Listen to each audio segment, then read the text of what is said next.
Shalom, selamat malam Bapak Ibu, saudara-saudari yang dikasihi Tuhan. Apa kabarnya malam hari ini? Dahsyat, luar biasa. Yes, yes, yes. Biarlah kita selalu dahsyat dan luar biasa dan selalu antusias, selalu semangat untuk kita selalu diperlengkapi.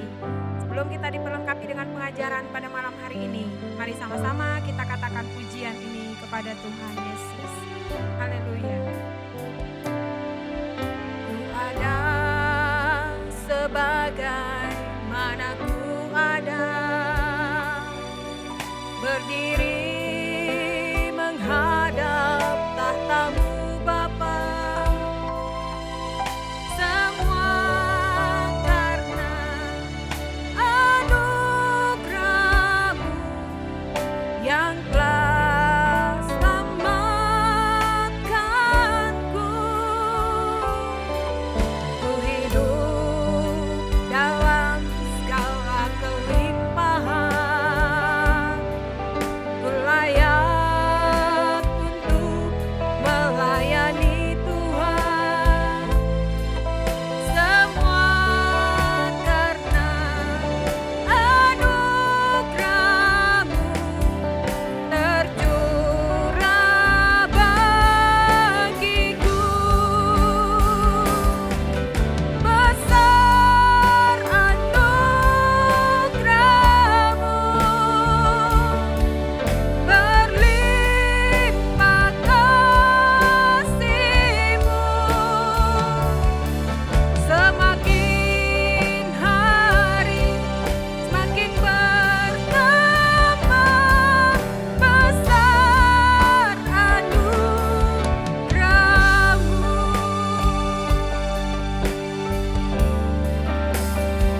Shalom, apa kabar? Dan kita jumpa lagi. Tetapi sekali ini kita akan bicara tentang sekilas info Gereja Sidang Iman Allah. Jadi kita akan belajar bagaimana asalnya Sidang Iman Allah ini nih. Asalnya memang dari Amerika, dan kalau kita lihat dia bukan karena perpecahan lain macam di Indonesia, bentuk gereja karena pecah. Ambil jemaat, buka di sini, buka gereja baru, pecah. Di sini pecah, bukan. Kalau kita pecah-pecah, itu benihnya sudah ada bagus, benih perpecahan. Nah, kita akan lihat dari awal ini, kita lihat sejarah GCA yang ada, yang pertama kali di dunia ini. Kita doa, Tuhan, kami mau belajar, mau mengetahui sejarah cikal bakal GCA. Dan biarlah kami dapat mengerti supaya gereja ini tumbuh oleh karena berdasarkan Alkitab. Terima kasih Tuhan. Dan kami mohon dalam nama Tuhan Yesus berikan kami pengertian. Dalam nama Tuhan Yesus, amin. Nah saudara sekalian kita masuk ya. Nah jadi ini adalah asalnya itu dari Topeka, negara bagian Kansas, sehingga terbentuknya The Assemblies of God. Nah kita akan lihat di sini. Nah, saudara, ada dua peristiwa penting dalam abad ke awal 20. Yang pertama itu adalah peristiwa kebangunan rohani di Topeka, Kansas tahun 1901 dan Azusa Street itu 1906 di Los Angeles, California. Nah, saudara sekalian, ini hanya gambar-gambar saya dengan cepat saja, tidak terlalu lama. Adanya Charles Fox Parham, ini adalah teolog yang sangat terkenal, tapi sudah lama. Demikian juga ini ada foto Stone Foley, yaitu di Kansas. Kemudian Agnes Usman, dikenang sebagai wanita pertama pada abad 20 yang berbicara dalam bahasa lidah. Nah, saudara sekalian, nah kita akan lihat di sini. Kebangunan rohani itu terjadi di Azusa Street di California, telah menyebabkan lahirnya ratusan gereja dan badan misi Pantekosta independen di seluruh penjuru Amerika Serikat. Seiring dengan pertumbuhan gerakan ini, muncul berbagai macam masalah dan kebingungan di antara mereka. Saudara, waktu terjadi kebangunan rohani, banyak yang bertobat, banyak yang diberkati, tetapi mereka masih bingung. Ajaran-ajaran aneh bermunculan di mana-mana, dan banyak dari para pendeta tidak tahu bagaimana menyikapi penyimpangan doktrinal, karena mereka tidak memiliki latar belakang pendidikan teologi yang memadai. Jadi pendeta pada waktu itu bingung, ini kan ya kan kebetulan mereka tidak mempunyai pendidikan teologi yang memadai lagi ini nih. Nah, jadi saudara, selain itu muncul masalah lain dari ladang misi, misionaris-misionaris yang pulang ke Amerika tidak kembali lagi ke ladang mereka yang ada di luar negeri. Nah, kondisi inilah yang mendorong beberapa tokoh Pantekosta sepertinya Andrew Ross Bell, Howard Ghost, Daniel Opperman, R.C. Ball, Collins, dan Mac Pinson untuk membentuk semacam fellowship. Jadi pada waktu itu mereka bentuk seperti persekutuan para gereja dibentuk tadi itu. Nah, saudara, ini pun menimbulkan masalah lagi. Pada awal musim semi yang dingin tahun 1914, lebih dari 300 pendeta Pantekosta yang memberikan tanggapan positif kepada seruan, yaitu untuk mereka kumpul. Yuk kita kumpul di Grand Opera House di Hot Spring, Arkansas. Arkansas ini adalah negara bagian di Amerika. Jadi mereka kumpul lagi di situ tahun 1914.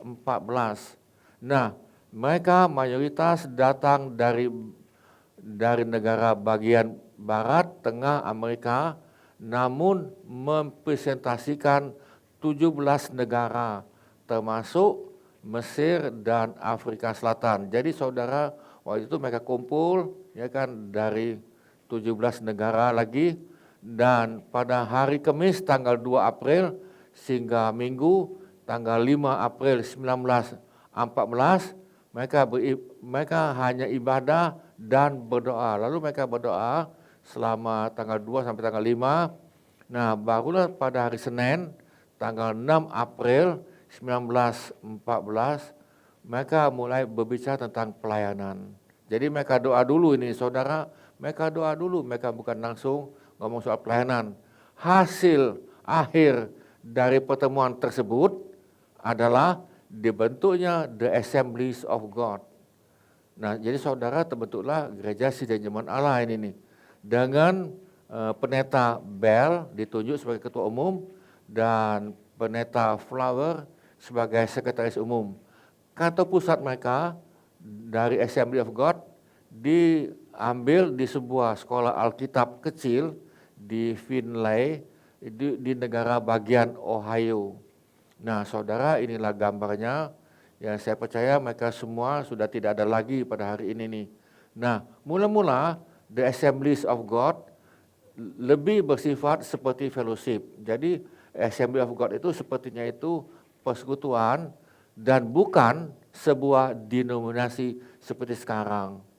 Hal ini dibuktikan dengan ketiadaan tata gereja dan pernyataan doktrinal. Jadi waktu mereka fellowship, mereka tidak mempunyai tata tertib gereja atau SOP dan juga tidak ada pengajaran doktrinalnya, itu tidak ada.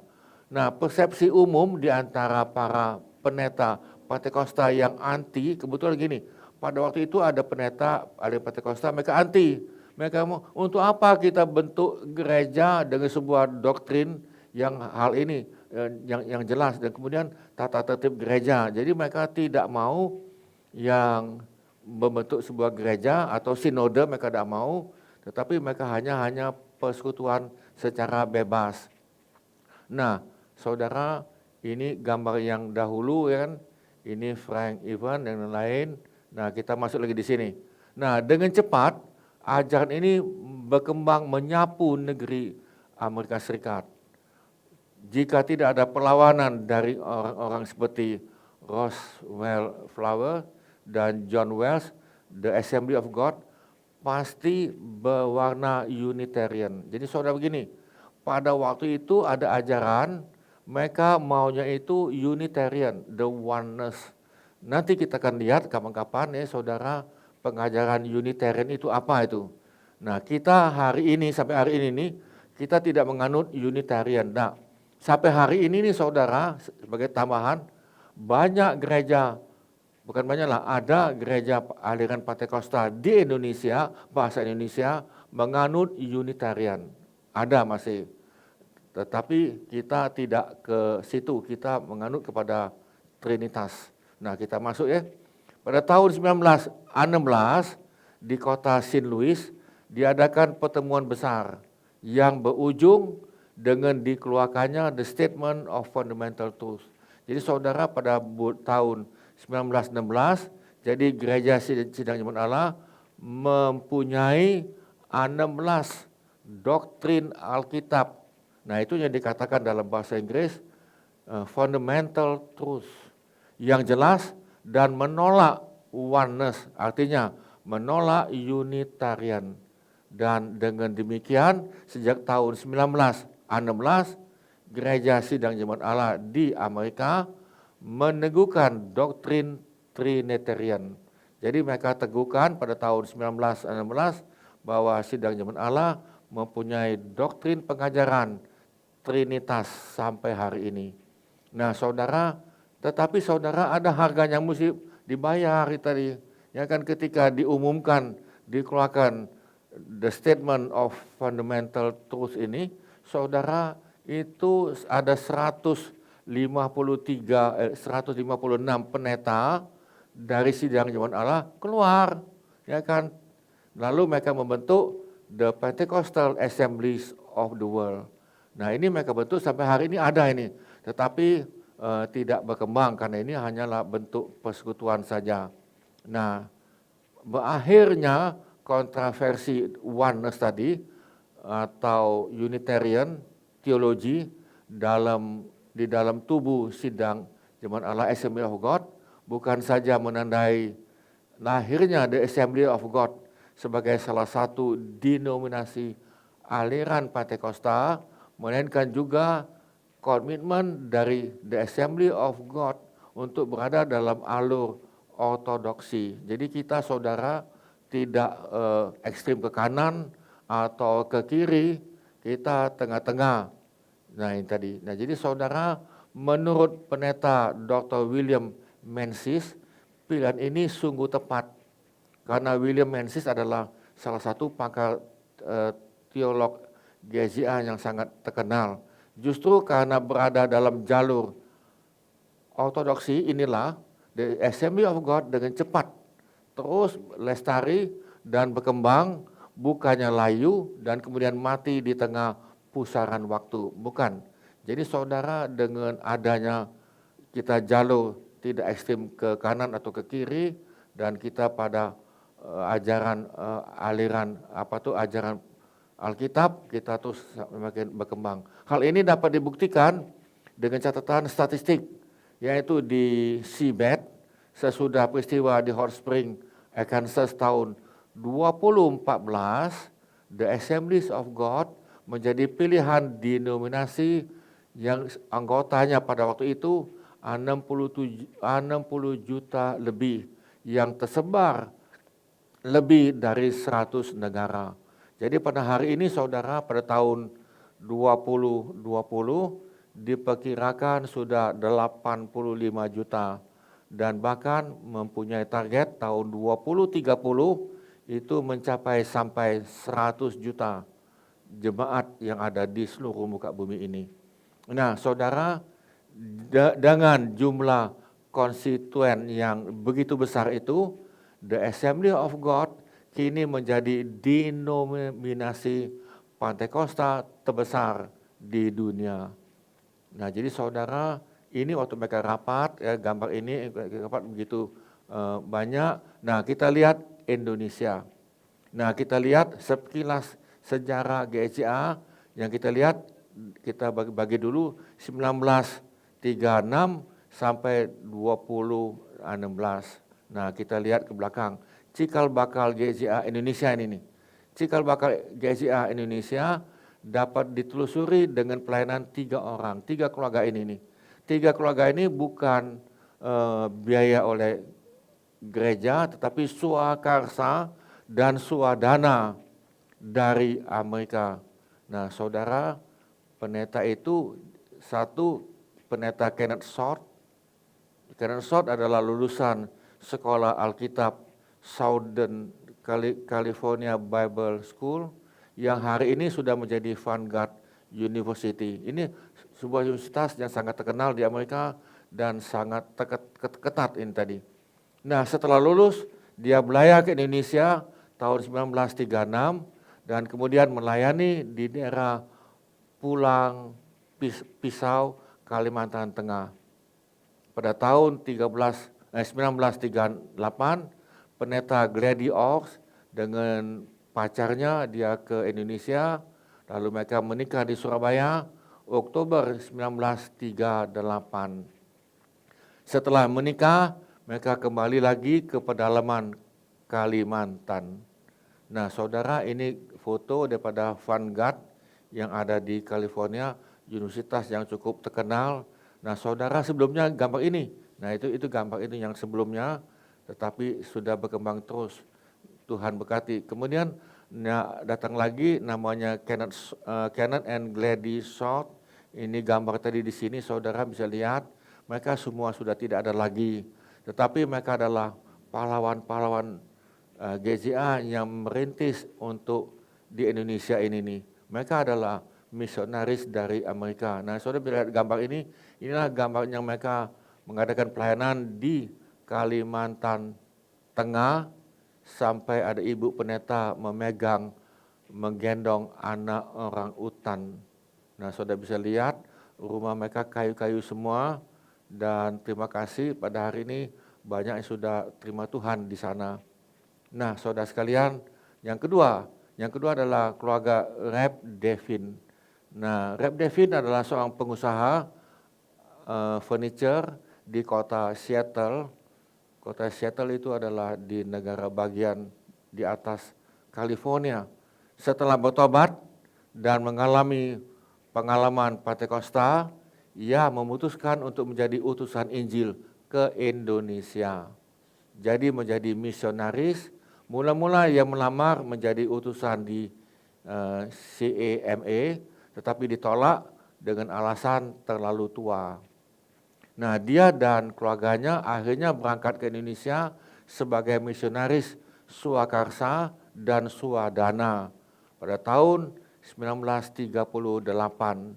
Nah, lalu mereka nginep di Makassar, lalu Devin belayar ke Maluku, di Ambon mereka menetap dan mengadakan pelayanan mula-mula. Jadi saudara, David ini dengan keluarga yang melayani mula-mula itu di Maluku, dan ini gambarnya.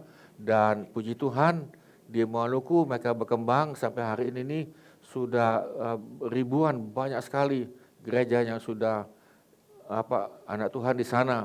Nah, kemudian keluarganya ketiga adalah keluarga Raymond Busby. Raymond Busby adalah seorang karyawan kantor pos di kota Seattle, sama-sama kota tadi. Ia dengan istrinya Berly sudah lama merasakan panggilan Tuhan untuk menjadi utusan Injil ke Indonesia, yang akan menjadi misionaris. Namun karena terlalu sayang kepada anaknya, mereka menunda. Nah, mereka tidak tega melihat anaknya mereka nantinya menderita penyakit tropis ketika dibawa ke Indonesia, karena pada waktu itu terkenal dengan penyakit malaria. Ya kan, mereka takut nanti anaknya menderita. Pada usia 9 tahun, tiba-tiba Buddy Ray, anaknya masa itu meninggal dunia. Pengalaman pahit inilah yang akhirnya membawa keluarga Busby, haleluya, haleluya, kepada panggilan Allah untuk ke Indonesia. Pada tahun 1939, Busby dan istrinya Berly itu tiba di kota Medan. Nah, ini gambarnya tadi itu kan, saudara, mereka sudah enggak ada lagi dan mereka sudah bersama-sama dengan Tuhan, dan Tuhan katakan, istirahatlah karena jerih lelahmu. Saudara, kita berterima kasih bahwa adanya misionaris yang Tuhan panggil untuk Indonesia ini. Nah, saudara, kita masuk. Nah, ini cikal bakal organisasi. Yang pertama itu namanya Battle Indies Mission. Rep Devin nampaknya lebih giat dalam hal-hal yang berkaitan dengan organisasi. Pada bulan September 1938, Rep mendirikan Battle Indies Mission.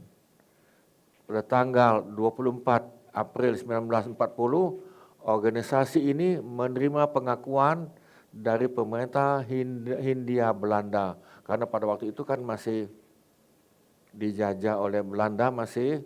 Nah, saudara, kantor pusat dari organisasi ini terletak di Kampung Merdeka Ambon. Ya kan, Kampung Merdeka masih ada saat ini. Nah, kemudian dari Battle Indies Mission itu diubah menjadi Assemblies of God.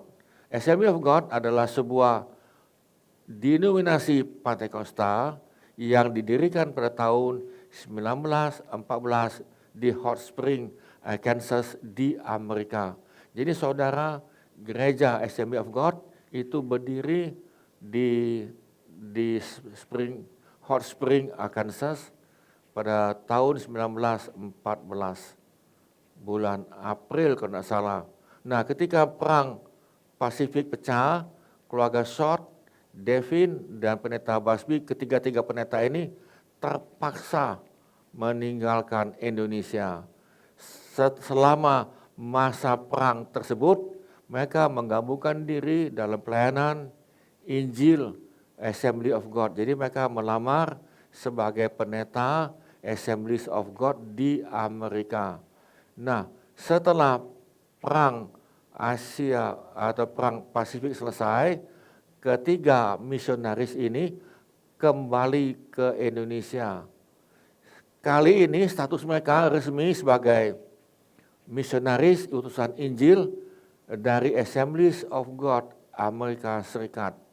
Tadi kan mereka swakarsa dan swadana tadi kan, tapi sekali ini di bawah Assembly of God.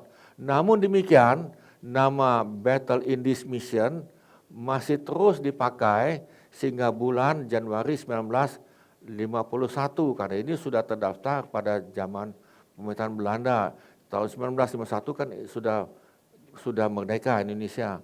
Nah, saudara, kita lihat 1946-51 keluarga Devin kembali ke Ambon dan mulai pelayanan yang porak-poranda karena perang. Dan kita dapat mengerti kan selesai perang. Mereka mendirikan gereja di KTKT, sekolah Alkitab di KTKT. Sekolah Alkitab di KTKT itu sampai hari ini masih ada ini. Yang sekarang dikenal dengan nama STEMA, yaitu 4 Maret 1948. Dan merintis gereja yang menjadi cikal bakal gereja Anthony Ribok. Nah, selain itu mereka juga melakukan pelayanan di pulau-pulau yang terdapat dalam gugusan Kepulauan Maluku. Jadi mereka juga menyeberang karena Maluku itu terdiri dari puluhan pulau-pulau kecil-kecil. Nah, saudara bisa lihat ini gambar yang lama kan nih. Nah, ini gambar daripada misionaris di Ambon. Nah, ini sekolah Alkitab di KTKT. Ini kan saudara bisa lihat, ya kan sekolah Alkitabnya masih pakai kayu yang sederhana, dan yang sekolah Alkitab pada hari ini semuanya sudah melayani dan semuanya sudah tidak ada lagi, ya kan, maksudnya sudah meninggal ini. Nah, menyertai keluarga Devin datang keluarga Kanavas dan John Tinsman. Mereka juga bekerja keras untuk mengembangkan GCA di daerah Maluku. Nah, jadi saudara, ada 2 keluarga misionaris yang mengembangkan di Maluku. Ketika pecah pemberontakan RMS, para keluarga utusan Injil tersebut ya kembali lagi ke Ambon, ya terpaksa lagi kan karena perang. Nah, saudara, keluarganya Kanavas ini, yang ini, ya kan, Kavanas ini tadi, Kavanas ini mereka mempunyai anak yang masih kecil, tinggal di tempat Ambon. Setelah pemberontakan padam, keluarga Devin kembali ke Ambon. Kali ini mereka membawa sebuah kapal yang diberi nama Evangel. Nah, saudara, perjalanan Evangel dari Seattle itu adalah dari Amerika ke Ambon. Ini sebuah petualangan seru, ya kan, yang mendebarkan. Karena apa? Kapalnya kapal kecil itu. Ya kan, dokumentasi dari kisah perjalanan tersebut dimuat dalam salah satu majalah Heritage. Nah, ini saudara lihat ini. Ini kapal ini, kalau kau masih lihat, kalau saya tidak salah itu jambatan di San Francisco ini nih, kalau saya tidak salah. Nah, mereka melewati jambatan itu, kapalnya kapal kecil, sedangkan melalui lautan Pasifik lagi ini nih, ya kan, untuk mencapai ke Indonesia. Nah, ini sangat seru petualangan ini, yang bawa kapal itu pendeta lagi itu dengan keluarganya. Nah, ini saudara, dengan krunya ya tidak juga banyak. Nah, itu kan kapalnya kecil itu kan, kapal kecil untuk mengarungi lautan Pasifik. Nah, tapi Tuhan sudah tolong, kapal Evangel berlabuh di depan STEMA, sekolah Alkitab di Ambon. Nah, di sini. Nah, ini mereka berlabuh di STEMA di KTKT, ya kan, di Ambon. Nah, keluarga Short kembali ke Kalimantan usai berakhirnya Perang Dunia Kedua. Namun karena tugas, mereka harus meninggalkan bumi Kalimantan. Karya pelayanan mereka dilanjutkan oleh keluarga Karblum. Pada tahun 1950, keluarga Karblum meninggalkan Kalimantan, pelayanan diserahkan kepada Peter Uran yang akhirnya berpindah denominasi. Nah, keluarga Harold Karblum, saudara, ini ya kan, mereka melayani sebagai misionaris di Indonesia. Nah, keluarga Basby kembali lagi ke Jakarta, ditemani oleh Margaret Brown. Mereka mengembalakan jemaat di Jalan Pecenongan 54. Sampai hari ini nih saudara, ruko Pecenongan 54 Jakarta itu masih ada itu. Nah, tanggal 9 September 1946, mereka mendirikan Batavia atau Jakarta Bible Institute itu di Jakarta, di Jalan Pecenongan. Jadi sudah dimulai GSJA di Jakarta tahun 1946. Satu gereja dulu ini nih. Nah, para alumni dari sekolah ini berperan besar bagi perkembangan GCA, khususnya di sekitar Jakarta.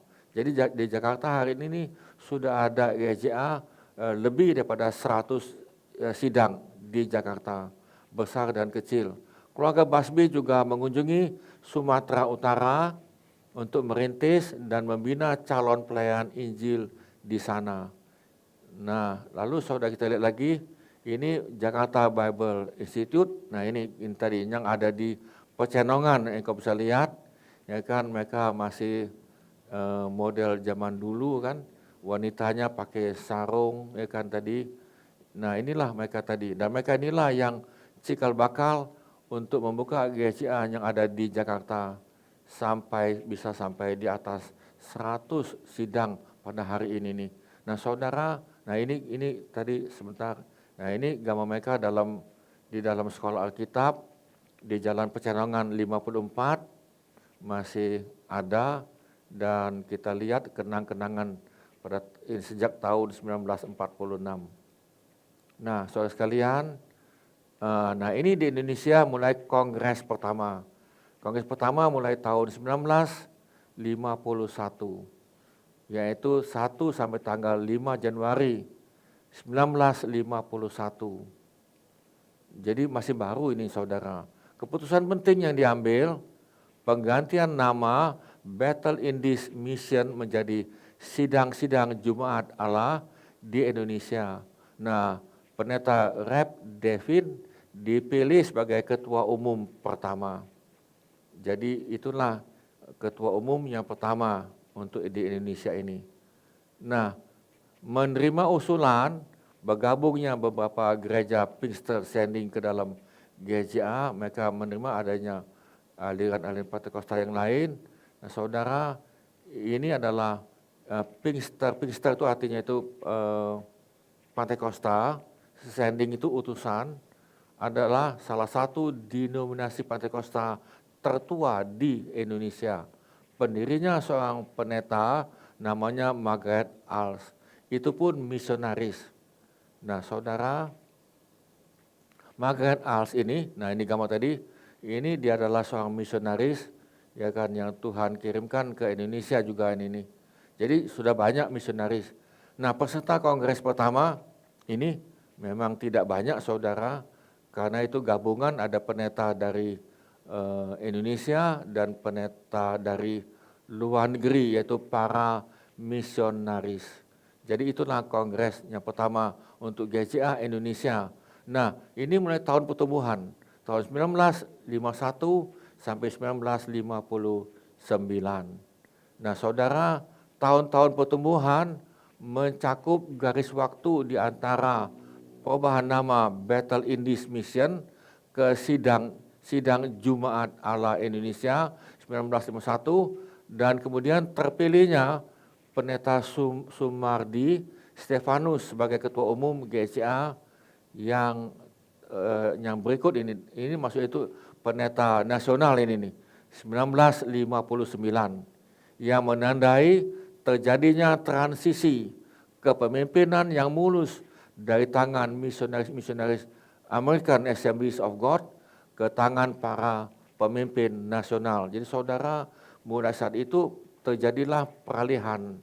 Tetapi saudara, walaupun terjadi peralihan sampai hari ini nih, para misionaris dari bermacam negara ada di Indonesia, masih ada, dan mereka tidak mengambil dalam kepemimpinan, ya kan. Nah, jadi saudara, semua sudah diambil oleh para pendeta nasional Indonesia. Nah, hal-hal penting yang terjadi pada periode ini adalah kematian tiba-tiba dari pendeta Rep Devin dan dijualnya kapal Evangel. Pembukaan pelayanan The Assembly of God di Minahasa, di Manado ini, ya kan, ini di Sulawesi tahun 1951 yang dimotori oleh pendeta Leonard Lampard dan Harold K. Bloom. Saudara, di Sulawesi gereja kita berkembang cukup luar biasa. Nah saudara, tahun 1952 maka itu berdirilah Sekolah Alkitab Minahasa yang saat ini namanya STT Parakletos, itu pun masih ada.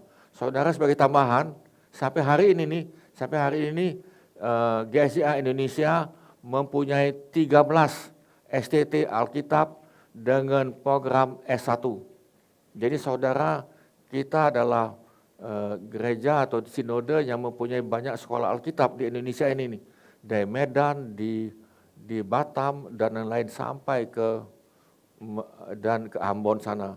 Nah saudara, Leonard Mary Lemhar ini gambarnya ini saudara, ya mereka adalah misionaris dan kami sangat diberkati oleh pendeta ini.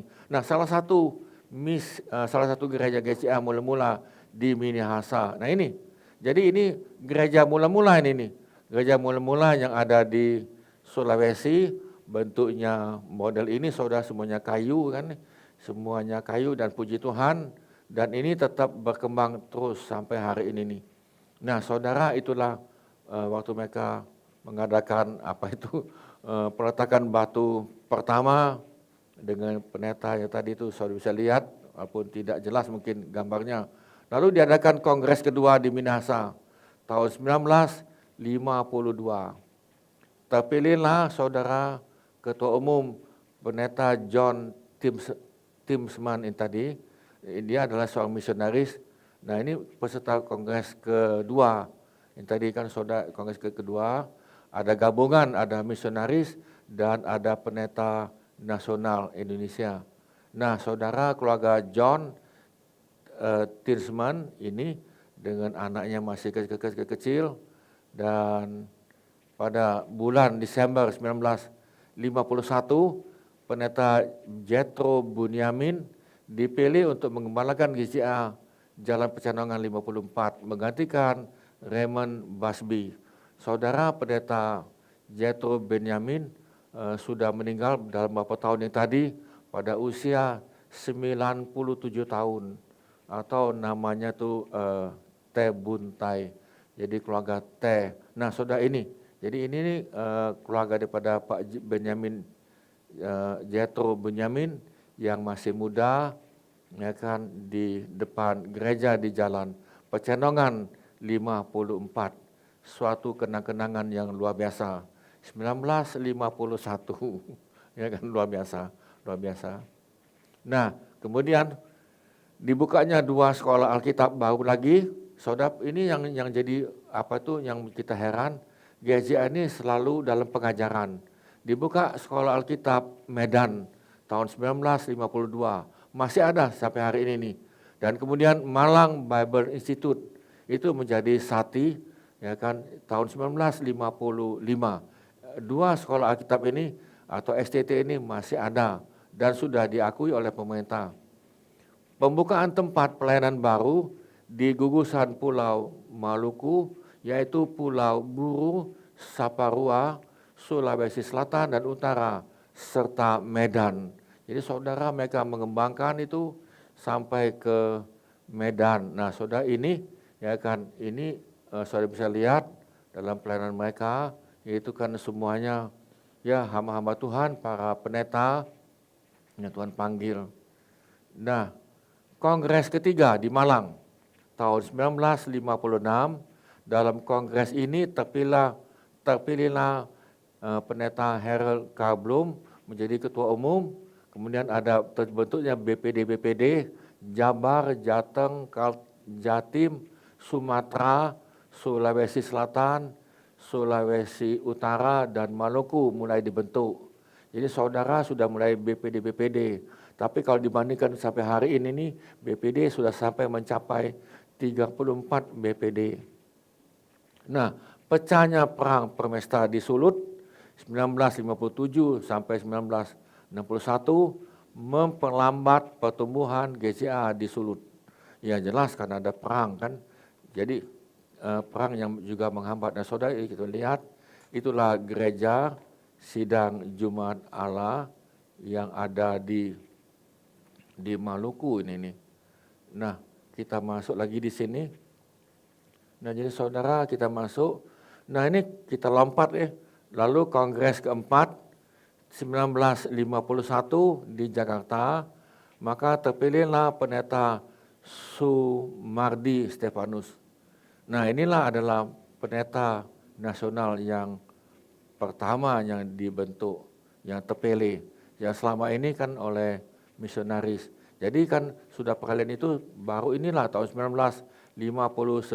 Nah, ini Bapak ini dan Bapak Sumardi Stefanus sudah Tuhan panggil, ya kan, sudah panggil.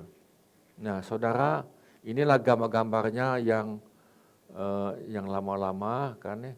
Ada pendeta nasional, ada juga beberapa pendeta misionaris. Nah, tahun 1993 itu adalah tahun-tahun pendewasaan. Nah, kita masuk di sini, tahun-tahun pendewasaan mencakup tahun-tahun yang membentang di antara pelantikan pendeta Sumardi Stefanus sebagai ketua umum BPP. BPP maksudnya Badan Pengurus Pusat, GSIA yang pertama yang berasal dari kalangan bukan misionaris. Dan kemudian pelantikan pendeta Suwandoko Roslim sebagai ketua umum.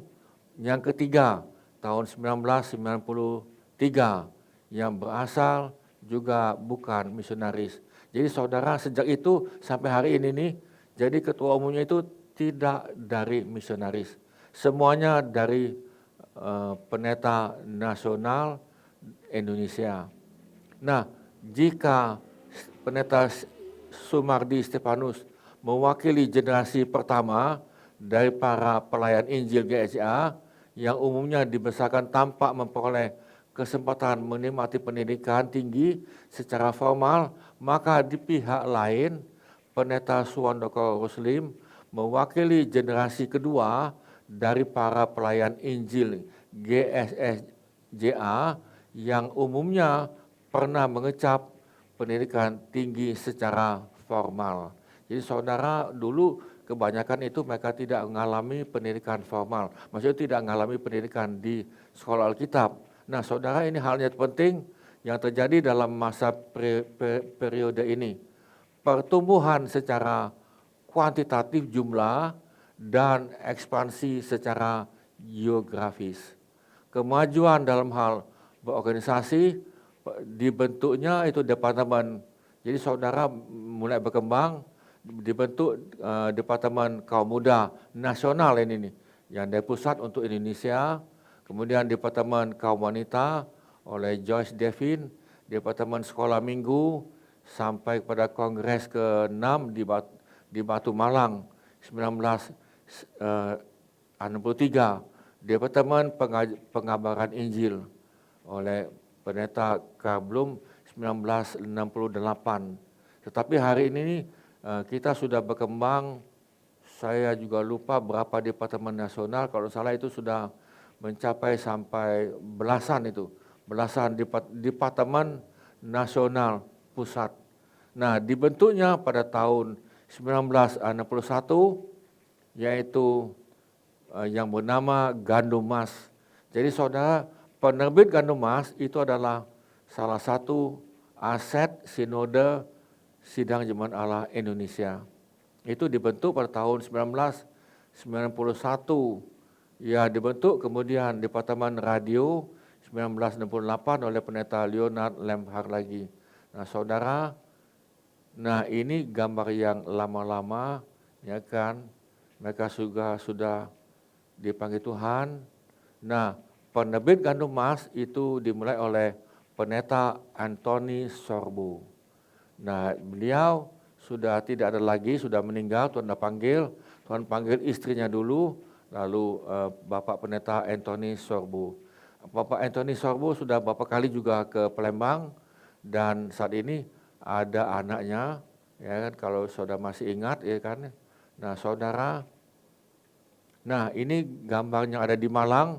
Gedung ini masih seperti inilah, hanya diperbaiki di Malang, di mana di sana ada tanah lebih kurang 1 hektar atau 2 hektar untuk STT Sati. Nah saudara, sebagai penutup, hari ini Ketua Umum GJA Indonesia tahun 2016 sampai 2022. Mestinya itu 2021, tetapi karena kita sudah rapat karena keadaan COVID, jadi saudara, kongres nanti diadakan bulan Agustus tahun 2022. Jadi hari ini ada ketua umumnya adalah Pendeta Budi Setiawan.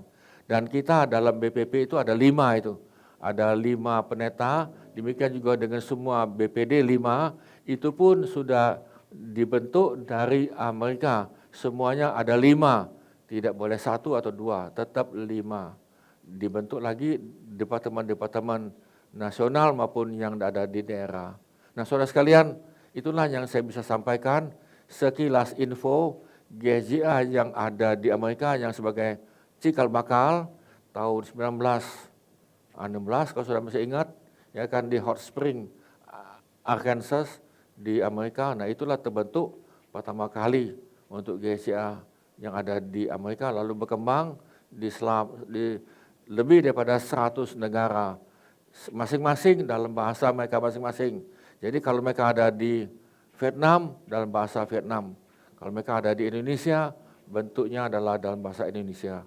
Kita berdoa, Tuhan, kami berdoa untuk gerejamu Sidang Iman Allah ini, biarlah ini Tuhan pakai terus, mengembangkan sehingga menjadi berkat, menjadi motor untuk pembangunan dan kebangunan rohani yang ada di Indonesia maupun yang ada di seluruh muka bumi. Memberkati akan sidang ini Tuhan, akan gereja ini. Terima kasih Tuhan, terima kasih. Saudara sekalian, terimalah sukacita, damai sejahtera dan berkat daripada Bapa, kasih karunia demi kasih karunia daripada Tuhan Yesus, dan dengan persekutuan Roh Kudus menjadi bagian kami, supaya kami hidup menjadi berkat bagi yang lain, dan kami keserupaan dengan Kristus, yang diperbarui dan terus menerus oleh Roh Kudus. Terima kasih Tuhan, di dalam nama Tuhan Yesus kami mohonkan. Amin. Amin saudara sekalian, Tuhan memberkati, sampai jumpa lagi. Amin.